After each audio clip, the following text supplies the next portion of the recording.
बच्चों आज हम पढ़ेंगे फिगर्स ऑफ स्पीच। पहले भी हम पोइम्स में ये सारी चीज़ें पढ़ते रहे, सिमिली, मेटाफर, पर्सोनिफिकेशन। लेकिन अब मुझे लगा कि इकट्ठा एक लेक्चर इनके ऊपर कंपाइल करके आपको दे दूं, ठीक है, कि आपको क्लैरिफाई हो जाए सारी चीज़ें।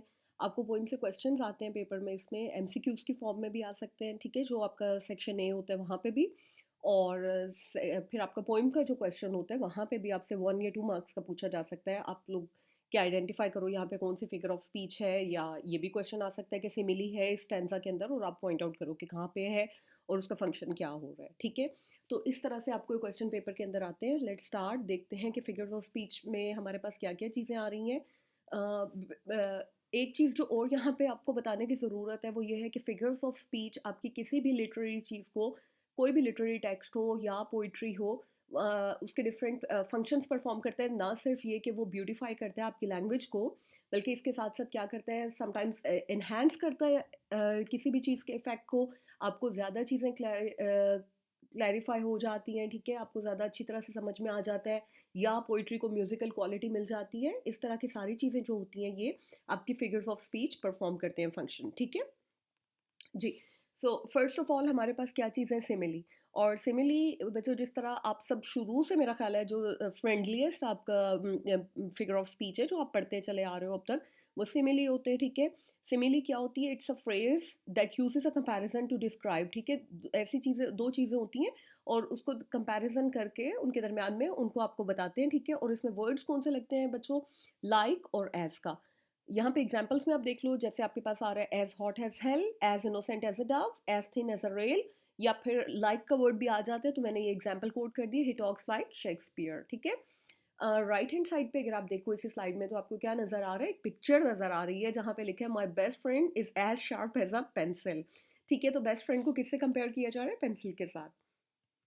Okay, then comes metaphor. Metaphor भी कंपैरिजन करता है, दो डिसिमिलर चीज़ों को इकट्ठा कर देता है, लेकिन डिफरेंस क्या है कि कंप्लीटली ब्लेंड कर देता है दो चीज़ों को। उनकी किसी एक क्वालिटी को आपस में मैच नहीं करता जैसे सिमिली करती है, बल्कि क्या करता है, पूरी की पूरी दोनों चीज़ों की मर्जिंग कर देता है। और आपको आपके माइंड में एक इससे क्या होता है, कंक्रीट इमेज सामने आ जाता है। इसकी एग्जांपल्स देखो, love is a battlefield, Bob is a couch potato. अब यहाँ पे ये नहीं कहा जा रहा कि Bob is like a couch potato, नहीं, बॉब को बना ही काउच पोटैटो दिया है। I am titanium, laughter is the best medicine, ठीक है। और एक पिक्चर भी आपके लिए मैंने ऐड की हुई है यहाँ पे मेटाफर में, जो कि नॉर्मली क्या होता है, सिस्टर्स राइवलरी होती है घरों के अंदर, तो वहाँ पे आप देखो my sister is the devil. ये भी क्या आपके पास है, एग्जाम्पल है, फनी एग्जाम्पल है किस चीज़ की? मेटाफर की। Then comes personification. पर्सोनिफिकेशन क्या होता है? It's to give human qualities और human emotions to inanimate objects, ठीक है। इन एनिमेट मीन्स जो मूवेबल नहीं होते हैं, या उनको आप जब ह्यूमन क्वालिटीज दे देते हो तो इसको हम क्या नाम देते हैं? Personification. It helps the reader relate to and create a picture in their mind. Again personification का फंक्शन भी क्या है? To create a picture in the mind, ठीक है। Lightning danced across the sky. यहाँ पे देखो, लाइटनिंग डांस तो नहीं कर सकती पर हमने करा दी है, ठीक है। The wind howled in the night. The car complained as the key was roughly turned in its ignition. Rita heard the last piece of pie calling her name. My alarm clock yells at me to get out of bed every morning. ठीक है, तो ना आपकी alarm clock L कर सकती है, ना पाए जो है खुद से किसी का नाम कॉल कर सकती है। ये सारी चीज़ें हमारे पास क्या है? पर्सोनिफिकेशन। इसी तरह से पिक्चर में देख लो, the car was suffering and was in need of some TLC. TLC क्या होता है? Tender love with care. तो कार को टेंडर लव या केयर नहीं चाहिए होती है, ठीक है, लेकिन हमने यहाँ पे लिखा हुआ है। Next comes imagery.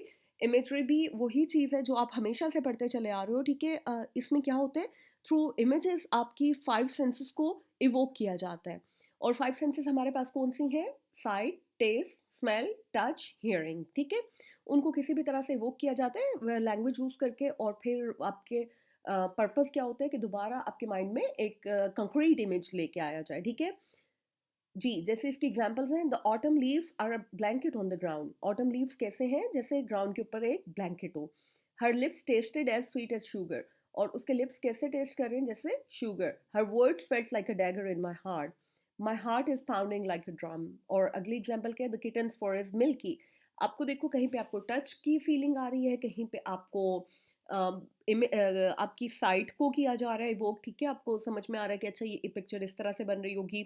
तो ये सारी चीज़ें आपको क्या कर रही हैं? इमेजेस प्रोवोक किए जा रहे हैं आपके माइंड के अंदर, ठीक है। इसके बाद है एंजैममेंट, दैट इज़ रन ऑनलाइन। और मीनिंग क्या होता है एंजैममेंट में? बी साइलेंट है बच्चों। इसमें क्या होता है कि एक लाइन एंड नहीं हुई होती और आप अगली लाइन पे चले जाते हो, ठीक है, और विदाउट एनी पंक्चुएशन मार्क्स। और इसमें थोड़ी सी एफर्ट करनी पड़ती है रीडर को पूरी लाइन समझने के लिए समटाइम्स, ठीक है, क्योंकि हमेशा एंजैममेंट बहुत ईजी नहीं होगी कि आपको आराम से समझ में आ जाए। तो बात यही होती है कि आपको इंगेज किया जाए, इन्वॉल्व किया जाए और ज़्यादा अपना पॉइंट ऑफ व्यू को क्लियर किया जाए, ठीक है। जैसे यहाँ पे मैंने टी एस इलियट की पोइम कोट की है एग्जाम्पल में, April is the cruellest month, breeding lilacs out of the dead land. अब ब्रीडिंग ऊपर आ रहा है और फिर बाकी लाइन नीचे आ रही है। मिक्सिंग मेमोरी एंड डिजायर, ये इसको हमने पढ़ना इकट्ठा है लेकिन लिखने में क्या हुआ है कि उन्होंने वर्ब्स टी एस इलियट ने वेस्टलैंड में ऊपर की तरफ रख दी और बाकी लाइन को नीचे कंटिन्यू किया और विदाउट एनी पंक्चुएशन मार्क आपको खुद से एफर्ट करके आगे की तरफ चलना पड़े, ठीक है जी। इसकी भी पिक्चर भी मैंने, एक शेक्सपियर की कोट है बहुत famous, to be or not to be, that is the question, ठीक है। लाइन कंप्लीट नहीं हो रही, बात कंप्लीट नहीं हो रही और हम नीचे की तरफ मूव करते चले जा रहे हैं। एलिट्रेशन, अच्छा अब जो हमारे पास next three figures of speech आएंगे, एलिट्रेशन, कॉन्सोनेंट्स और एसोनेंट्स, ठीक है। इन तीनों में क्या है, ये बाकी फंक्शंस के साथ साथ ये सबसे ज़्यादा चीज़ें क्या करते हैं बच्चों, एक आपकी पोइम को म्यूजिकल क्वालिटी दे देते हैं, रिदम आता है पोइम के अंदर, ठीक है, और टोन सेट होती है। टोन सेट आप देखो नर्सरी राइम्स आप सुनते हो, आपको पहले से एक हैप्पी टोन आ जाती है आपके पास। ऑन द अदर हैंड हमारे पास कुछ साउंड ऐसी हैं, स साउंड, ज साउंड, फ साउंड, जिनसे क्या होता है टोन थोड़ी सी सैड वाली या सीरियस वाली हो जाती है, ठीक है। तो अब इसकी भी एग्जांपल्स भी आपको मैं दिखाती हूँ लेकिन पहले हम एलिट्रेशन को देख लें है क्या। Alliteration is the repetition of the same consonant sounds in the same lines of the poetry. Repetition होगी कॉन्सोनेंट साउंड्स की। कॉन्सोनेंट्स आपको पता है B C D F G H K L up to Z, ये सब आपके पास English में कॉन्सोनेंट्स हैं 21। Anyways we are talking about consonant sounds, ठीक है जी। तो उसकी रेपिटेशन है सेम लाइन के अंदर। और होता क्या है, एलिट्रेशन कहाँ पे होती है, it occurs at the beginning of the words, बिल्कुल स्टार्ट में होती है वर्ड्स के, ठीक है। और ये याद रखने वाली बात है कि ये बिल्कुल बिगिनिंग में होती है क्योंकि अगली जो फिगर ऑफ स्पीच है वो इससे थोड़ी सी डिफरेंट हो जाएगी, ठीक है। एग्जाम्पल देखो, she sells sea shells by the sea shore. अगर आप देखो तो यहाँ पे एस भी, स साउंड भी एलिट्रेट हुई है और श साउंड भी, ठीक है। तो आप इन दोनों को कह सकते हो और मोस्ट प्रोबेबली स साउंड यहाँ पे एलिट्रेशन। अगर आपने कोई भी एग्जांपल लिखनी हो आप दे सकते हो। Peter Piper picked a pack of pickled papers, यहाँ पे कौन सी साउंड है बच्चों, प साउंड। प साउंड इसमें पूरी की पूरी लाइन के अंदर एलिट्रेट हुई है, ठीक है। और पिक्चर में भी आपके पास एक एग्जांपल है, sheep should shower in a shed, यहाँ पे कौन सी साउंड है, कॉन्सोनेंट श। श साउंड स्टार्ट में है जो कि रिपीट हो रही है और इसको आप क्या कहोगे, ये एलिट्रेट हुई है। Then comes consonants. कॉन्सोनेंट्स को बच्चों आप समझो कि जैसे ये भाई या कज़न है किसका, एलिट्रेशन का, क्योंकि एलिट्रेशन बिल्कुल बिगिनिंग में होती है और वेयरएज कॉन्सोनेंट्स कहाँ पे होती है, रेपिटेशन ऑफ कॉन्सोनेंट साउंड ही है लेकिन मिडल में या फिर एंड ऑफ वर्ड्स में होती है। जैसे यहाँ पे आपके पास है ड्रिंक, ड्रैंक, ड्रंक, क या न साउंड जो है ये इन दोनों में कॉन्सोनेंट्स प्रेजेंट है यहाँ पे, ठीक है। अगर आप देखो तो वहाँ पे एलिट्रेशन है लेकिन न और क साउंड जो है यहाँ पे आपको क्या मिल रही है, कॉन्सोनेंट्स। इसी तरह पिटर पैटर में र साउंड आपको क्या मिल रही है, कॉन्सोनेंट्स। लास्ट एग्जांपल है इजी पीजी लेमन स्क्वीजी, यहाँ पे जी साउंड अगर आप देखो तो ये आपको कॉन्सोनेंट्स हो रही है, ठीक है। और पिक्चर में भी आप देख सकते हो Mike likes his new bike, क साउंड कॉन्सोनेंट्स है। एसोनेंस, अच्छा कॉन्सोनेंस और एलिट्रेशन से थोड़ी सी डिफरेंट है एसोनेंस इन द सेंस कि यहाँ पे आपकी कौन सी साउंड रिपीट हो रही होती है, वॉवल साउंड, ठीक है। The light of the fire is a site, यहाँ पे कौन सी लाइन साउंड रिपीट हो रही है, आई। फिर नेक्स्ट है go slow over the road, यहाँ पे कौन सी साउंड हो रही है, ओ। फिर Peter Piper picked a pack of pickled papers, यहाँ पे कौन सी साउंड है बच्चों, ए एंड ई साउंड, ठीक है। ये दोनों जो साउंड्स हैं आपके पास यहाँ पे इनमें एसोनेंस प्रेजेंट है, ठीक है। Okay, next figure of speech के ऊपर चलते हैं, दैट इज एंटीथेसिस। एंटीथेसिस क्या होती है, ये एक रैट्रिकल डिवाइस है, ठीक है, और ये करती क्या है बच्चों, दो ऑपोजिट, दो कंट्रास्टिंग आइडियाज को साथ में मिला देती है एक ही लाइन के अंदर, ठीक है, एक ही सेंटेंस के अंदर। लेकिन ये याद रखो कि ये दो फ्रेजेस होंगी, मीन्स एक फ्रेज में एंटीथेसिस नहीं आता बल्कि दो सेपरेट फ्रेजेस में एंटीथेसिस आता है, ठीक है। और कंट्रास्ट से रीडर्स को ज़्यादा अच्छा आइडिया हो जाता है कि वो क्या पढ़ रहे हैं, ठीक है। जैसे एग्जाम्पल्स इसकी देखो, spicy food is heaven on the tongue but hell in the tummy. अब एक तरफ आपके पास हेवन आ रहा है और दूसरी तरफ हेल आ रहा है, ठीक है। तो ये बात याद रखिए, सेंटेंस के 2 पार्ट्स होंगे, 2 फ्रेजेज़ होंगी या 2 क्लॉजेज़ होंगी और वहाँ पे अलग-अलग जहाँ पे आएगा तो ये एंटीथेसिस होगा, ये बात याद रखनी है। ईज़ी कम, ईज़ी गो। कम का ऑपोज़िट क्या है? गो, ठीक है? मनी के लिए नॉर्मली कहते हैं ना कि आसानी से आई हुई है तो आसानी से, अगर किसी ने आसानी से कमाई है तो वो आसानी से निकल भी जाएगी। नेक्स्ट क्या है? Hope for the best, prepare for the worst. अब यहाँ पे क्या है? बेस्ट और वर्स्ट एक दूसरे के ऑपोजिट है। Next, keep your mouth closed and your eyes open. Close, open. One man's junk is another man's treasure. अब जंक और ट्रायर ये एक दूसरे के ऑपोजिट हैं, कंट्रास्ट में आ रहे हैं, तो ज़्यादा इन्हेंस हो जाता है कोई भी आइडिया जो कि आप कर रहे होते हो, ठीक है? और एक और मैंने यहाँ पे एग्जांपल दी हुई, patience is bitter but it has a sweet fruit. अब बिटर और स्वीट एक दूसरे के बिल्कुल ऑपोजिट हैं। बिफोर मूविंग फॉरवर्ड मैं आपको फिर दोबारा से कह रही हूँ, ये बात याद रखो कि ये 2 फ्रेजेस, ये 2 क्लॉजेस में अलग-अलग आएगी, इकट्ठी नहीं आती है। क्योंकि next figure of speech that is oxymoron, ये बिल्कुल उससे मिलती-जुलती है। यहाँ पे भी क्या होता है? कंट्रास्टिंग वर्ड्स होते हैं, कॉन्ट्राडिक्टरी आइडिया होते हैं, लेकिन एक दूसरे के इफेक्ट को एनहांस कर रहे होते हैं। ऑपोजिट होते हैं, लेकिन एक दूसरे के इफेक्ट को एनहांस करते हैं बच्चों, और ये होते किस तरह? बिल्कुल एडजेसेंट होते हैं, आपस में पेयर अप हुए होते हैं और दोनों इकट्ठे होते हैं, ठीक है? जहाँ तक पहले हमारे पास था वो एंटीथेसिस, वहाँ पे 2 फ्रेजेस या 2 क्लॉजेस थी, यहाँ पे इकट्ठे-इकट्ठे दोनों वर्ड्स आ रहे होते हैं। जैसे एग्जांपल्स में देखो, small crowd, open secret, living dead, deafening silence, only choice, pretty ugly, ठीक है? तो इससे आपको पता चल रहा है देखो कि प्रिटी अगली मीन्स बहुत ज़्यादा अगली, ओनली चॉइस मीन्स कि कोई चॉइस है भी नहीं और दिखने को एक चॉइस है भी, ठीक है? तो आप देखो कि ये ज़्यादा इन्हांस कर रहे हैं, 2 की ऑपोजिट हैं वर्ड्स आपस में, लेकिन एक दूसरे के इफ़ेक्ट को बढ़ा रहे हैं। Next is irony. आयरनी क्या होता है? अगर हम आयरनी हमारे पास 2-3 तरह की होती है, यहाँ पे मैंने आपको 2 चीज़ें एक्सप्लेन की हैं, और ये होता क्या बच्चों, एक्चुअल जो एक चीज़ होती है उसका ऑपोजिट मीनिंग होता है, ठीक है? जैसे अगर आपने कुछ बोला लेकिन उसका मीनिंग कुछ और है, आपने कुछ प्लान किया लेकिन रिजल्ट आपको आगे जाके कुछ और तरह का मिल रहा है, ठीक है? तो अब यहाँ पे वर्बल आयरनी की एक एग्जांपल है। Verbal means related to words, जो कि आपने बोला है। I just love watching the same cartoon 5 times every afternoon, it's such a delight, ठीक है? ये वर्बल आयरनी की एग्जांपल है आपके पास, ठीक है? अ, उसके बाद जो है, oh no, I couldn't possibly eat another piece of cake, that's what my aunt said as she picked up another piece of cake and started eating it. ये कब हुआ? जो कि वो कह रहे हैं कि मेरी आंट ने एक और पीस ऑफ केक उठाया, ठीक है? वो उसे खाते हुए बोला कि मैं मजीद केक नहीं खा सकती हूँ, लेकिन वो केक खा रही हैं, तो ये भी आपके पास क्या आयरनी की एग्जाम्पल है। नेक्स्ट वन क्या है? A person works hard for decades, spending little to save money for retirement. The week before retiring, the person unexpectedly has a massive heart attack and dies. एक इंसान जिसने पूरी ज़िंदगी पैसे जमा किए कि रिटायरमेंट के बाद यूज़ करने, बचा के रखने हैं, ठीक है? और क्या हुआ कि जब उसके रिटायरमेंट का टाइम आया, उससे 1 वीक पहले उसकी डेथ हो गई। तो ये कौन सी आयरनी है? सिचुएशनल मीन्स कि आप कुछ और प्लान कर रहे हो और अनएक्सपेक्टेडली आपके प्लान्स कुछ और बन जाते हैं, ठीक है? और वर्बल आयरनी की एक एग्जांपल इस पिक्चर में भी बहुत अच्छी, I am so glad I have such a tiny little lap dog. अब ये कहीं से भी dog tiny, little lap dog नहीं है, ठीक है? काफ़ी बड़ा है।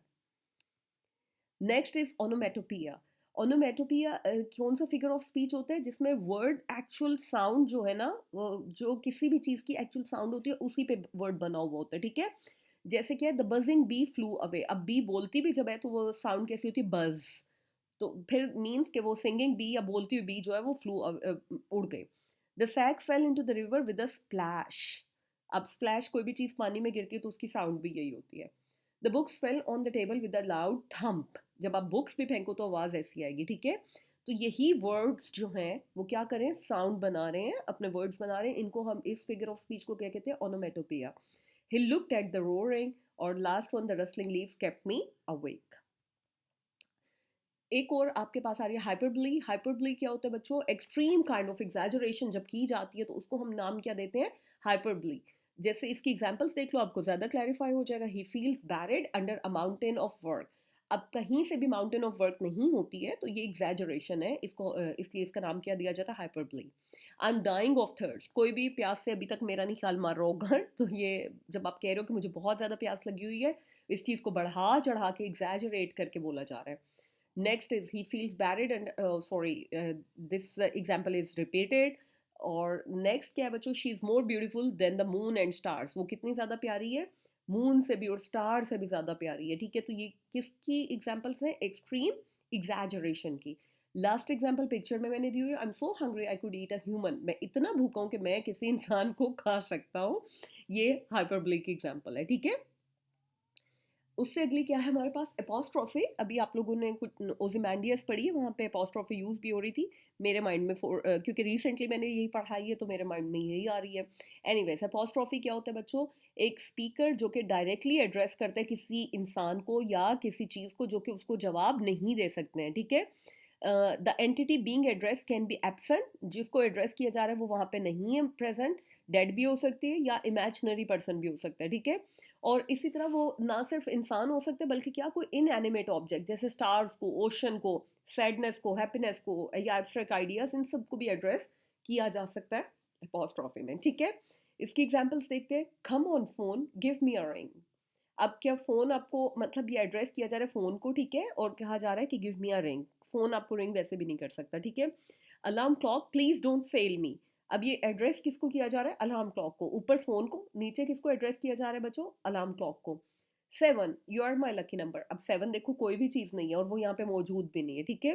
Thank you my guardian angel for this parking space. अब किसी को पार्किंग स्पेस मिली तो वो क्या कह रहे हैं? अपनी गुड लक के ऊपर खुश होकर वो कह रहे हैं thank you my gardening angel. ये अपॉस्ट्रॉफी की एग्जाम्पल है, ठीक है? हेवन हेल्प अस, ठीक है? तो ये बच्चों, ये वो चीज़ें हैं जो कि या तो आपके साथ है नहीं इस वक्त, जैसे गार्डियन एंजल है, या फिर चीज़ें हैं जो कि आपको रिस्पॉन्ड नहीं कर सकती हैं। तो जब आप इनको एड्रेस करते हो, जो कि आपको रिप्लाई नहीं कर सकते, जो कि आपको रिस्पॉन्ड नहीं कर सकते, इसको हम क्या कहते हैं? एपॉस्ट्रोफे, ठीक है? पिक्चर में क्या है? O lovely orange, you golden treat, O tell me why aren't you so easy to eat. Lovely orange को एड्रेस किया जा रहा है, गोल्डन ट्रीट कहा जा रहा है उसे और सब कुछ, लेकिन ये है क्या? ऑरेंज रिप्लाई नहीं कर सकता ऑब्वियसली, और वो कोई चीज़ है, ठीक है? इसलिए क्या है हमारे पास डिवाइस? एपॉस्ट्रोफे। अच्छा, आगे जो कि मुझे पर्सनली बहुत पसंद है, पन। ठीक है? आपके बहुत से जोक्स जो हैं वो किस पे बने हुए होते हैं? पन। पन क्या होते हैं? Basically play on words. आपके पास वर्ड्स हैं और आप उनसे सिंपली प्ले करते हो, ठीक है? और वो किस तरह करते हो? Puns involve words with similar और identical sounds but with different meanings. Puns के अंदर क्या होता है? सिमिलर या एक जैसी आवाज़ वाले वर्ड्स होते हैं और उनके मीनिंग्स डिफरेंट होते हैं। या फिर क्या हो सकता है? Their play on words also relies on a word or phrase having more than one meaning, या फिर ऐसा वर्ड या फ्रेज यूज की जाती है जिसका एक से ज्यादा मीनिंग वहां पे बन रहा होता है, ठीक है? इसकी एग्जांपल्स देख लो। Her cat is near the computer to keep an eye on the mouse. अब ये थर्ड वाला पॉइंट आ रहा है कि माउस के दो मीनिंग्स हैं यहाँ पे, एक तो कंप्यूटर माउस और दूसरा जो हमारे पास क्या होता है? एनिमल माउस होता है, ठीक है? तो कैट क्यों है नियर कंप्यूटर के करीब बैठी हो? ताकि माउस के ऊपर नजर रख सके। Next, the cyclist was too tired to win the race. Too tired means दो टायर्स होते हैं ना साइकिल के, ठीक है? और इसी तरह ये कि वो बहुत ज़्यादा थका हुआ है। तो अब ये साउंड सेम है, वर्ड्स डिफरेंट है, साउंड सेम है, और इससे पन क्रिएट किया गया। The population of Ireland is always Dublin. Dublin क्या है? आयरलैंड की कैपिटल सिटी है। तो वो कह रहे हैं कि इसकी पॉपुलेशन को क्या नाम दिया जाता है? डबलिन। और दूसरा डबलिंग की सेंस में आ रहा है। डबलिंग मीन्स कि वो ज़्यादा हो रही है, डबल हो रही है। Last one, ask for me tomorrow and you shall find me a grave man। अब ये पहले तो ह्यूमरस थे, ये जो है ज़रा सीरियस वाला आ रहा है, शेक्सपियर का प्ले है, ठीक है? वहाँ से लाइन ली गई है कि कल मेरे बारे में पूछना और तुम मुझे एक ग्रेव इंसान पाओगे। ग्रेव इंसान, ग्रेव होता है सीरियस, ठीक है? तो कल तक तुम मेरे बारे में पूछना और फिर मुझे सीरियस पाओगे। और दूसरा ग्रेव मैन का मतलब क्या है? डेड मैन, क्योंकि वो कैरेक्टर बाद में मर जाता है। तो ये सिर्फ नहीं है कि पन आपके पास ह्यूमरस ही सेंस में आएगा, ये बहुत सीरियस चीज़ों के बारे में भी हो सकता है। आपके लिए एक जोक भी मैंने यहाँ पे ऐड किया राइट साइड में। Did you here about the man who lost his left side? He is all right. Means कि उसकी लेफ्ट साइड टूट गई है, तो आप ये भी कह सकते हो। और सारे का सारा वो राइट साइड पे, और दूसरा क्या है कि वो अब ठीक है। So this is all about मन। आगे चीज आ रही है एलूजन। ये भी आप लोगों की एक पोइम में आई हुई है बच्चों। An allusion is a reference or mention of person, event, statement, piece of art, history, myths, religion or popular culture. किसी भी चीज़ को लिटरेचर के अंदर, चाहे वो कोई इंसान हो, किसी इवेंट को, किसी स्टेटमेंट को, आर्ट को, या कोई माइथोलॉजी हो, या बिब्लिकल रेफरेंसेस हो, रिलीजन हो, ठीक है? तो उनको जब हम रेफरेंस देते हैं पोइट्री के अंदर या लिटरेचर के अंदर, इसको क्या कहा जाता है? एलूजन। और रेफरेंस नॉर्मली क्या होता है बच्चों? Is usually indirect. वो इनडायरेक्ट क्यों होता है? क्योंकि जब हम रेफरेंस दे रहे होते हैं तो हमें समझ में आ जाता है, या जो पोइट या जो राइटर है वो उसको पता होता है कि मेरे रीडर को भी ये चीज़ पता है। जैसे आप इन एग्जांपल्स को देखो। She acts like Scrooge with her money and will not buy anything. वो स्क्रूज की तरह अपने मनी से ट्रीट करती है अपनी मनी को, और वो कुछ खरीदेगी नहीं। अब स्क्रूज कौन है? क्रिसमस कैरल से लिया गया ना कैरेक्टर, जो कि बहुत ज़्यादा माइजर था। तो राइटर ने एज्यूम किया कि आपको अब ये पता है स्क्रूज कौन है, और उसने रेफरेंस दे दिया। This is called allusion. I met a man who was romantic and a true Romeo. मैं एक आदमी से मिला जो कि कैसा है, रोमियो की तरह। अब रोमियो का हम सबको पता है कि वो कौन था, एक कैरेक्टर जो कि बहुत ज़्यादा रोमांटिक था, इसलिए उसका यहाँ पे एग्जाम्पल दी गई है। ठीक है। उसके बाद नेक्स्ट एग्जाम्पल इसके अंदर ही मिल गई है। As I walk through the graveyards, Beethoven's symphony number 9 played in my head. अब राइटर ने क्या एज्यूम किया कि बेथोवेन्स की सिम्फनी नंबर 9 जो है वो आप सबको पता है कि मैं क्या रेफरेंस दे रहा हूँ। ठीक है। Last one, did you think that you were at Buffalo's Bill's Wild West Show when you met my parents. अब ये एक शो का नाम है, मींस कि ये इतना फेमस शो है कि writer wants you to know it already, और वो बता नहीं रहा। ठीक है, कि मैं किसी शो का नाम ले रहा हूँ। ठीक है। और पिक्चर में क्या है, chocolate was her Achilles heel. Achilles heel क्या है बच्चों? आपके पास ईडियम है। ठीक है। और ईडियम ये कहाँ से है? एक्लेज जो कैरेक्टर था माइथोलॉजी में, ग्रीक माइथोलॉजी में। तो चॉकलेट वॉज हर एक्लेज हील्स में मतलब इसका क्या है कि चॉकलेट वॉज हर वीकनेस। अब यहाँ पे कहीं मेंशन नहीं किया गया, और क्यों? क्योंकि राइटर एज्यूम्स कि आपको ये पता है। ठीक है। तो इन सारी चीज़ों को हम क्या कहते हैं? एलूजन। किसी भी चीज़ को रेफरेंस मिलना। ठीक है। So this is all about figures of speech. ये सारे फिगर्स ऑफ स्पीच नहीं है, but they are the famous figures of speech जो कि आपको रिपीटेडली आप लोगों के लेक्चर में आते रहेंगे, और इसलिए मैंने ये यहाँ पे डाले हुए आप लोगों के पास। ओके बच्चों, इसके बाद आप लोगों का मैं लेक्चर एंड कर रही हूँ, लेकिन अगर आप यहाँ पे नीचे जाओ तो कमेंट सेक्शन में मैंने आप लोगों के साथ एक लिंक शेयर किया हुआ है जहाँ पे क्विज है फिगर्स ऑफ स्पीच का। I want you to attempt that quiz. आपको पता चल जाएगा कि कितना आपको समझ में आया। Good luck.